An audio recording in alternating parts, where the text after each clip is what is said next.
نبی کا مزار ہوتا ہے وہاں رب کی رحمتوں کی بارش ہوتی ہے، تو برکتیں رکھی ہیں۔ اب اس کا مقصد کیا تھا؟ ایک ہی آیت میں سب کچھ بیان ہو رہا ہے، قرآن پاک کا اعجاز ہے۔ فرمایا لِنُرِيَهُ مِنْ آیَاتِنَا، تاکہ ہم اس اپنے محبوب کو اپنی بڑی بڑی نشانیاں دکھائیں۔ اب وہ نشانیاں صرف مسجد اقصی تک تھی، اس میں اشارہ ہے۔ علماء فرماتے ہیں اس آیت میں بھی اشارہ ہے کہ محبوب اس سے آگے گئے، ورنہ مسجد اقصی تو کئی لوگوں نے اوروں نے بھی دیکھی تھی، بلکہ مسجد اقصی کو درمیان میں سٹاپ بنانے کا ایک مقصد یہ بھی تھا کہ کل جب مصطفیٰ کریم صلی اللہ علیہ وسلم جا کے ان کو بتائیں گے، اگر یوں کہا کہ آسمانوں سے ساتوں آسمانوں سے آگے تک ہو آیا ہوں، سدرۃ المنتہا تک ہو آیا ہوں، اس سے بھی آگے لامکا تک ہو آیا ہوں، تو ان کفار کو نہ پتہ ہے آسمانوں کا، نہ دیکھے انہوں نے سدرۃ المنتہا، اور نہ یہ جانتے ہیں، ان کی بلا بھی نہیں جانتی کہ جی لامکا کیا ہے۔ تو یہ لامکان تو ابھی میں بات کر چکا کہ جبریل امین علیہ السلام بھی وہاں ہاتھ جوڑ کر کھڑے ہو گئے تھے کہ آگے نہیں جا سکتا، تو وہ سدرۃ المنتہا اور چیزوں کے بارے میں کیا تصدیق کریں گے، کیا پوچھیں گے؟ صدیق اکبر تو ویسے ہی مان لیں گے، سبحان اللہ۔ علی مرتضیٰ شیر خدا کرم اللہ وجہ الکریم تو ویسے ہی مان لیں گے، عثمان غنی تو ویسے ہی مان لیں گے، جمی سے آبا تو ویسے ہی مان لیں گے۔ جو ماننے والے وہ تو مان جائیں گے، سوال کرنے والے عقل کے مارے یا عقل کے گھوڑے دوڑانے والے پوچھیں گے اچھا دیکھ کر آئے تو بتائیے، یہ جس نے دیکھا ہوگا وہی پوچھے گا نا۔ تو ایک درمیان میں وہ سٹاپ بھی رکھ دیا جائے کہ جس کو یہ دیکھ کے آتے ہیں، جب ان کے تجارتی قافلے جاتے ہیں، یہ مسجد اقصی کی طرف سے شام سے ہو کر آتے ہیں۔ اب مصطفیٰ کریم صلی اللہ علیہ وسلم نے یہاں پر بات کرتا چلو، وہاں پر جب آ کے اعلان کیا جی میں اتنا دعویٰ اتنا ہی کیا، میں مسجد حرام سے مسجد اقصی کی طرف گیا، انہوں نے کہا جی مسجد اقصی دیکھی ہے، جی ہاں دیکھی ہے، اچھا پھر بتائیے اس کے ستون کتنے ہیں، اس کے دروازے کتنے ہیں، اس کی کھڑکیاں کتنی ہیں؟ اس طرح کے سوالات مطلب بنے۔ اب مجھے بتائیں سوال ایسا بنتا ہے ویسے؟ اگر آپ کہیں کہ جی میں یہ قطب شاہ مسجد میں گیا تھا، کوئی آپ سے پوچھ لے کہ جی اس کے ستون کتنے، تو آپ کے ہی مرتبہ ہے لیکن آپ کو نہیں پتا، کیونکہ آپ ستون تو نہیں گنے نا، جس نے گنے اس کو تو پتا ہے نا۔ لیکن ویسے کوئی آتا ہے نماز پڑھنے چلا گیا واپس تو کھڑکیاں گننے، پنکھے گننے کو پوچھنے لگ پڑے تو مشکل ہو جاتی ہے۔ وہ کہے گا میں نے تو سوال صاحب جواب ہے یار میں نماز پڑھنے گیا، نماز پڑھ کے آ گیا، میں کو گنتا رہا ہوں۔ لیکن اللہ نے اپنے محبوب کی عظمتوں کا اظہار کرنا تھا۔ میرے آقا علیہ السلام کا ارشاد موجود ہے بخاری شریف میں، فرمایا فَتَفِقْتُ أُخْبِرُهُمْ عَنْ آيَاتِهِ وَأَنَا أَنظُرُ إِلَيْهِ۔ اللہ تبارک و تعالی نے مسجد اقصی کو اٹھا کر میرے سامنے کر دیا، میں مسجد اقصی کو دیکھتا رہا اور جواب عطا فرماتا رہا۔ سبحان اللہ، اور وہ جو تھے وہ تو سوال کر سکتے ہیں، آج کے دور والے پتہ نہیں کیوں عقل کے مارے ہیں، آج کے دور میں تو یہ سمجھنا مشکل ہی نہیں۔ دیکھیں اللہ تعالیٰ نے انسان کو عقل دی ہے، یہ سائنس کیا ہے؟ یہ عقل ہی ہے نا، یہ کس نے دی ہے؟ اللہ تعالیٰ نے۔ اللہ تعالیٰ کی توفیق سے ایسے آلات بن گئے ہیں، آپ کا دوست گنبد خضرا کے جلووں میں ہو، وہاں پر موبائل سے ویڈیو کال آپ کو کرے اور آپ کو سامنے دکھائے کہ یہ سنہری جالیاں ہیں، گنبد خضرا ہے، یہاں سے سلام عرض کرو۔ آپ پاکستان میں بیٹھے ہو دیکھ رہے ہوتے کہ نہیں؟ اور وہ آپ کو گنوا بھی سکتا ہے، یہاں یہ ہے، یہاں یہ ہے، یہاں یہ ہے، دکھا سکتا ہے نا۔ آج کے دور میں اگر آپ یہاں بیٹھے ہیں اور کسی جگہ امریکہ میں کچھ ہو رہا ہے، آگ لگی ہوئی ہے، آپ کو میڈیا کے اوپر خبریں آ رہی ہیں اور لائیو اگر کوئی وہاں کو خبریں چلا رہا ہے، رپورٹ دے رہا ہے، تو آپ کو نظر آ رہا ہے کہ نہیں آ رہا؟ آ رہا ہے۔ یہ انسان نے بنائے۔ اب انسان جو ہے، میں تو کہتا ہوں کہ یہ سائنس پروف کر رہی ہے نبی پاک صلی اللہ علیہ وسلم کی معراج کو۔ سبق ملا ہے یہ معراج مصطفیٰ سے مجھے کہ عالم بشریت کی زد میں ہے گردوں۔ سبحان اللہ۔ اس لیے کہا تھا کہ معراج ہی نے تو بتایا تھا کہ اوپر بھی جا سکتے ہیں۔ تمہارے خلائی شکل اور تمہاری یہ چیزیں اور تمہارے یہ اب جا رہے ہیں۔ تو مصطفیٰ کریم صلی اللہ علیہ وسلم جو سائنس نے ترقی کرنی تھی اس سے بھی بلندیاں نبی پاک کو اللہ تعالیٰ نے عطا فرما دی۔ بلند تو وہ پہلے ہی تھے، میں تو یہ کہوں گا کہ ان جگہوں کو بلندیاں عطا فرما دی، کیونکہ وہ تو گنبد خضرا کے سائے میں اپنے روضہ انور کے اندر جہاں آرام فرما رہے ہیں، اگرچہ وہ زمین ہے، ہم ویسے اپنے ظاہری زبان میں کہتے ہیں وہ نیچے ہے، آسمان اوپر ہے، ٹھیک ہے، لیکن وہ زمین کا ٹکڑا عرش سے زیادہ افضل ہے، یہ علماء نے فرمایا۔ تو بلندی جو ہے مصطفیٰ کریم صلی اللہ علیہ وسلم بلندی کے محتاج نہیں، بلکہ بلندیاں میرے آقا علیہ السلام کے محتاج ہیں۔ جہاں جہاں میرے آقا کے قدم لگتے ہیں وہ بلندی بن جاتی ہے۔ یہ نہیں ہے کہ یہ تو ہم صرف سمجھانے کے لیے کہتے ہیں کہ ادھر گئے، اوپر گئے، بلندی کی طرف گئے، ورنہ بلندی آپ کے قدم چومتے چومتے بلند ہوتی گئی۔ بلندی ترس رہی تھی نا، وہ مجھے شعر نہیں یاد آ رہا، اللہ نے لکھا نا کہ سن مجھ پہ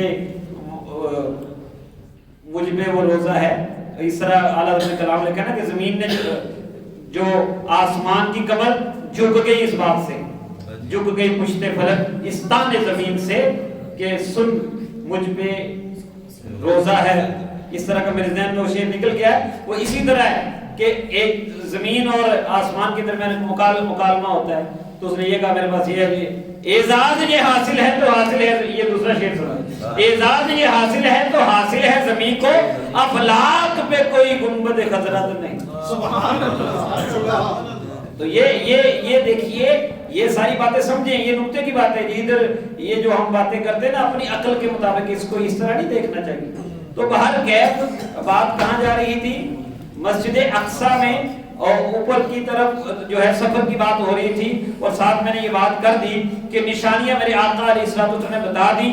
تو بہرحال مختصر، انتہائی مختصر کروں گا، آپ میں سے کچھ لوگ جو ہے وہ سوچ رہے ہوں گے کہ اختتام کب ہوگا، تو میں اس لیے جلدی سے آپ اختصار کی طرف جاتا ہوں، باقی واقعہ پھر کبھی بھی بیان کیا جا سکتا ہے۔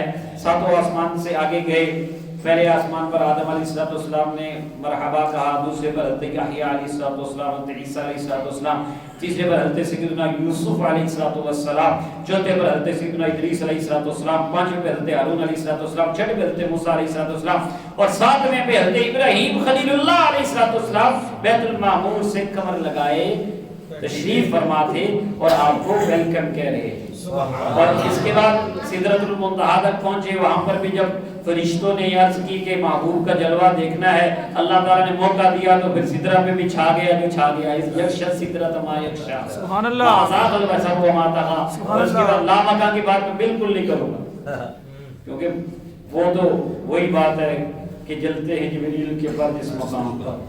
بس اتنا ہی ایک اعلیٰ حضرت رحمت اللہ تعالیٰ علیہ نے جو ترجمانی کی ہے اسی کو ہم بات کر دیتے ہیں کہ وہی ہے اول، وہی ہے آخر، وہی ہے باطن، وہی ہے ظاہر، اسی کے جلوے، اسی سے ملنے، اسی سے اس کی طرف گئے، سبحان اللہ۔ تو بہرحال یہ معراج کا سفر ہو گیا، پھر واپس تشریف لائے، اور وہ بات میں ہر بار کرتا ہوں، آپ جو علماء کرام سے بھی ہر بار سنتے ہوں گے کہ 50 نمازیں ملی، 50 نمازوں کو نبی کریم صلی اللہ علیہ وسلم کی عرض پر، حضرت موسیٰ علیہ السلام کی عرض پر، نبی پاک صلی اللہ علیہ وسلم کی شفاعت پر اللہ تعالیٰ نے 5 کر دیا، اور پھر یہ فرمایا یہ خمسن و یہ خمسون، یہ 5 بھی ہیں 50 بھی ہیں۔ 50 کیوں ہیں کہ میرا قول بدلتا نہیں، اور 5 کیوں ہیں کہ میں تیری گل موڑدا نہیں، گل تیری بھی رہ جائے گی تے گل ساڈی بھی قائم رہے گی۔ کیوں کہ تیرا امتی جیڑا 5 دی پابندی کرے گا انہوں 50 دا ثواب، یہ تو پھر نال ہور انعام بھی ملیا کہ جیڑا بندہ نیکی دا خالی ارادہ کر لے، آج کر لو نا ارادہ کہ 5 نمازاں پڑھاں گے، آج کر لو ارادہ نبی کریم صلی اللہ علیہ وسلم سنتاں تے عمل کران گے، آج کر لو کہ نبی کریم صلی اللہ علیہ وسلم دی ذات دے اوتے، آپ دی آپ دے اوتے، آپ دے اصحاب دے درود پڑھدے رہاں گے، یہ ساری نیتاں کر لینا۔ نبی پاک صلی اللہ علیہ وسلم اے تحفہ میں ملیا کہ تہاڈا کوئی امتی اگر چنگے کام دی نیت کر لوے، حالے کرے نہ 1 ثواب، تے جدوں کر لے تے پھر 10 تو لے کے 700 گنا تک ثواب ملے۔ یہ بھی اسے رات سورہ بقرہ کی آخری آیات کا تحفہ بھی ملا۔ تو یہ ساری چیزیں تحفے لے کر نبی پاک صلی اللہ علیہ وسلم تشریف لائے اپنی امت کے لیے، اور ان تحفوں میں ہمارے لیے بہترین تحفہ نماز کا ہے، اس کی پابندی ہمیں کرنی چاہیے، کریں گے نا انشاءاللہ. یہ معراج کا سفر تھا اور بہت سی باتیں ہم نے کی, بہت سی رہ گئی.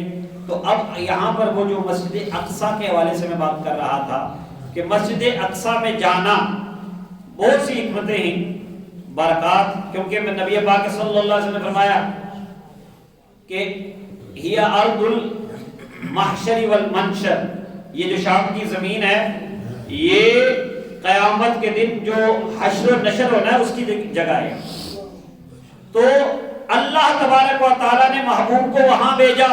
علماء نے یہ لکھا ہے تصریح کے ساتھ کہ ایک حکمت یہ تھی کہ محشر کے میدان میں نبی کریم صلی اللہ علیہ وسلم کے قدم لگ جائیں تاکہ آپ کے صدقے رحمت ہو جائے. اور یہ بات صحیح ہے. میرے آقا علیہ الصلوۃ والسلام دنیا میں تشریف لائے تو پوری زمین پہ برکت ہوئی کہ نہیں ہوئی؟ ہوئی. میرے آقا نے فرمایا جعلت لی الارض مسجدا وطہورا, اللہ تعالیٰ نے میرے لیے ساری زمین کو سجدے کی جگہ بھی بنا دیا, پاک کرنے والا بھی بنا دیا.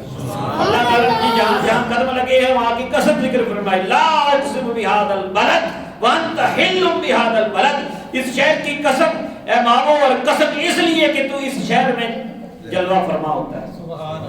تو یہ ایک تو یہ وجہ تھی کہ حشر میں فقط اتنا سبب ہے انعقاد بزم معاشر کا کہ ان کی شان محبوبی دکھائی جانے والی ہے. تو یہ ساری باتیں دلالت یہ کرتی ہے کہ مسجد اقصیٰ میں جانے کا ایک مقصد یہ بھی تھا اور ایک حکمت اور بھی تھی. ایک حکمت اور تھی, وہ یہ تھی کہ یہ جو مسجد اقصیٰ ہے یہ مسلمانوں کے قبضے میں آئی تھی. آقا دو عالم صلی اللہ علیہ وسلم کے جانے سے اشارہ تھا کہ میرے آقا کے قدم لگے ہیں, مسلمان اس کو فتح کریں. یہ بالکل آخری بات ہے اور آپ کی توجہ چاہوں گا, ہے بھی توجہ کرنے والی بات. مصطفیٰ کریم صلی اللہ علیہ وسلم غزوہ احزاب میں جب صحابہ کرام علیہ رضوان خندق کو کھود رہے تھے, مسند امام احمد کی روایت ہے کہ جب کدال مارا نا پتھر پر تو ایک پتھر, ایک چٹان ٹوٹ نہیں رہی تھی. اب سب جو صحابہ اس پر کام پر لگے ہوئے تھے, مصطفیٰ کریم صلی اللہ علیہ وسلم کی بارگاہ میں حاضر ہو گئے, یا رسول اللہ صلی اللہ علیہ وسلم یہ چٹان ٹوٹ نہیں رہی. میرے آقا علیہ الصلوۃ والسلام سب سے زیادہ شان والے, ہر لحاظ سے سب سے زیادہ شان والے, قوت میں بھی سب سے زیادہ. آپ نے یہ نہیں کہا کہ اچھا 2-4 بندے اور کچھ کر لو, کوئی دعا کرو اللہ کرو ٹوٹ جائے, نہیں. آپ میں لاؤ کدال مجھے دو. یار پھر تھوڑی توجہ نہیں, میں کہ بس کر دی. سبحان اللہ, بلند آواز ہے سبحان اللہ. جس کو بارے دو عالم کی پرواہ نہیں, ایسے بازو کی قوت پہ لاکھوں سلام, ایسے بازو کی قوت پہ لاکھوں سلام. اور ہاتھ جس سمت اٹھا غنی کر دیا, موج بہار سماحت پہ لاکھوں سلام. تو اسی بابرکت بازو اور ہاتھ سے کدال پکڑا. میرے آقا علیہ السلام نے ایک ضرب لگائی, 1/3 1/3 چٹان جو ہے وہ ریت ہو گئی. سبحان اللہ. اور اس وقت مصطفیٰ کریم صلی اللہ علیہ وسلم نے نعرہ تکبیر لگایا اور فرمایا اللہ اکبر اوتیت مفاتیح الشام واللہ انی لأبصر قصورها الحمر من مکانی هذا. اللہ کی قسم, اللہ اکبر, اللہ سب سے بڑا ہے, مجھے شام کی چابیاں عطا فرما دی گئی اور اللہ کی قسم میں یہاں اپنی اس جگہ پر کھڑا شام کے سرخ محلات کو دیکھ رہا ہوں. شام دی سرزمین کیڑی یہ ہوئی مسجد اقصیٰ ہوئی, اس میں شام دے اندر, ٹھیک ہے جی. ایک اور دوسری ضرب اور تیسری ضرب میں بھی وہ باقی حصے جو ہیں وہ 2 پارٹس جو تھے, یعنی 1/3 پھر ٹوٹا, 1/3 پھر ٹوٹا, اور نبی پاک نے اسی طرح نعرہ لگایا اور ایران اور یمن کی فتح کی خوشخبری عطا فرمائی. تو اس لیے یہاں پر یہ بھی اشارہ تھا. اور پھر آیا سیدنا فاروق اعظم رضی اللہ تعالیٰ عنہ کا دور اور مسلمانوں نے اسے فتح کیا. حضرت سیدنا فاروق اعظم تشریف لے گئے, پیچھے علی مرتضیٰ کرم اللہ وجہ الکریم جو تھے ان کی نیابت کر رہے تھے, اور حضرت فاروق اعظم رضی اللہ عنہ بنفس نفیس تشریف لے گئے. حضرت علی رضی اللہ عنہ کے مشورے بھی اس میں شامل تھے, تفصیل میں جانے کا وقت نہیں.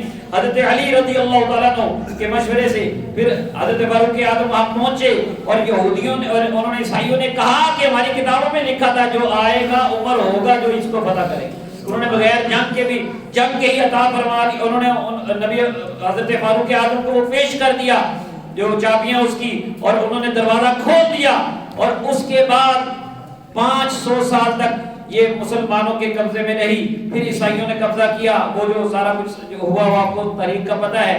پھر 1187 عیسوی میں سلطان صلاح الدین ایوبی نے دوبارہ فتح کیا. انہاں دے نام تے سبحان اللہ کو سبحان اللہ. 761 سال یہ مسلمانوں کے پاس رہی. جس بات میں میں لانا چاہ رہا تھا وہ اب آ رہی ہے کہ 1948 سے پھر یہ امریکہ, برطانیہ اور فرانس کی سازشوں سے اسرائیل کی ناجائز ریاست بنائی گئی, اور جن کے ظلم و ستم کا سلسلہ ہنوز جاری ہے. اور بس توجہ اس طرف دلانی ہے کہ مسجد اقصی جو نبی کریم صلی اللہ تعالی علیہ وسلم کی معراج کی جگہ ہے, 6 جنوری 2025 کو اسرائیل نے اپنی سوشل میڈیا کے اوپر اس گریٹر اسرائیل کا جو نقشہ پیش کیا وہ سن لیں کہ وہ کس طرح جاگ رہے اور کیا ان کی سکیمیں ہیں. انہوں نے کہا, اس نقشے میں انہوں نے دکھایا کہ اس میں فلسطین بھی شامل ہے, اس میں شام بھی شامل ہے, اس میں اردن بھی شامل ہے, اس میں مکہ مکرمہ بھی شامل ہے, اس میں مدینہ منورہ بھی شامل ہے. یہ حال ہے گریٹر اسرائیل کا نام لے کے کہ اسی جڑا نا اپنے نبی داؤد علیہ السلام تے سلیمان علیہ السلام کی طرف بڑی جڑی اپنی حکومت کرنی تے اگلے سلمانی نے ساری سازشاں انہاں دی ہو رہی ہیں تے ساڈے حکمراناں دی نیند ہو تسی آپ جانتے ہو. اللہ تعالیٰ سے دعا کیا کرو, اللہ تعالیٰ مسجد اقصی کی مسلمانوں کو عبادت کرنے کی توفیق عطا فرمائے. کم از کم اسرائیلی مصنوعات کا بائیکاٹ جتنا آپ نے کیا ہے اس سے زیادہ کریں اور بائیکاٹ جاری رکھیں, اس کی کمر ٹوٹے, ایسی سازشوں سے جو ہے وہ باز رہے, اور دعا کریں کہ اللہ تعالیٰ کوئی سلطان صلاح الدین ایوبی کا وارث بھی ہمیں عطا فرمائے. اور میں اسی بات پر بات مکمل کرتا ہوں کیونکہ مجھے آخری حکم ہو گیا ہے. تو وہ شعر پچھلی مرتبہ یہاں پر پڑھا تھا دانش بھائی نے کہ ایک بار اور بطحا سے فلسطین کی طرف آ, راستہ دیکھتی ہے مسجد اقصی تیرا, وما علیک الا البلاغ.